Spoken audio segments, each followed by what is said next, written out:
Okay, year 9, finally for these chemistry videos, we're doing a similar exercise in comparing group 7 elements, in this case fluorine and bromine.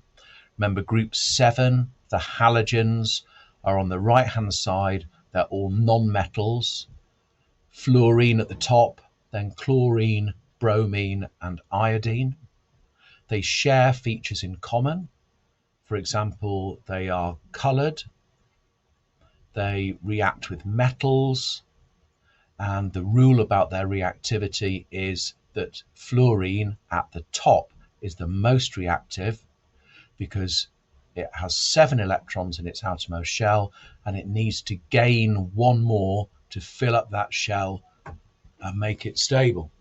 So a fluoride ion forms easier than a bromide ion because the distance between the nucleus and the outermost shell is smaller, so the pull of the nucleus is stronger and it's easier for fluorine to attract that electron into its outermost energy level. So the reasoning is the same, but your explanation is about trying to attract electrons in rather than give them away, like we were talking about in the group 1 metals. So again, 7 electrons in the outer shell for all of members of the halogens, which means they all want to gain 1 electron. The smallest atom, fluorine, is the most reactive at the top of the group. Their chemistry is similar.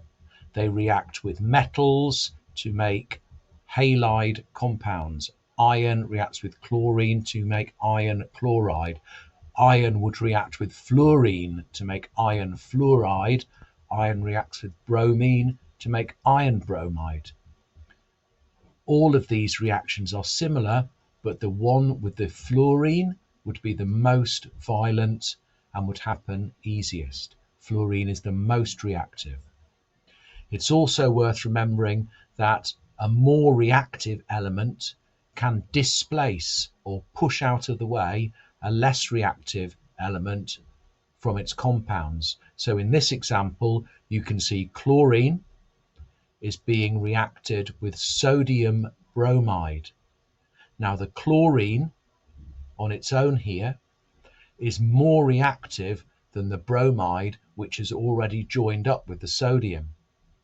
Because the chlorine is more reactive, the chlorine pushes the bromine out of the way. We say chlorine can displace bromine from the sodium bromide because chlorine is more reactive than bromine.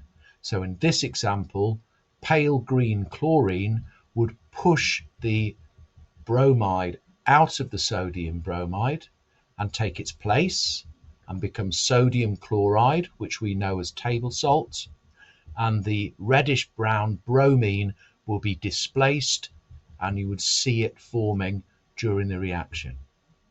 So group 7, similar because they both gain 1 electron when they do chemical bonding. Their ions will always be 1 minus, but the smaller the non-metal atom is, the easier it is to pull in that extra electrons and fill up the outer shell. And so the top of group 7, where the smaller atom of fluorine is the most reactive.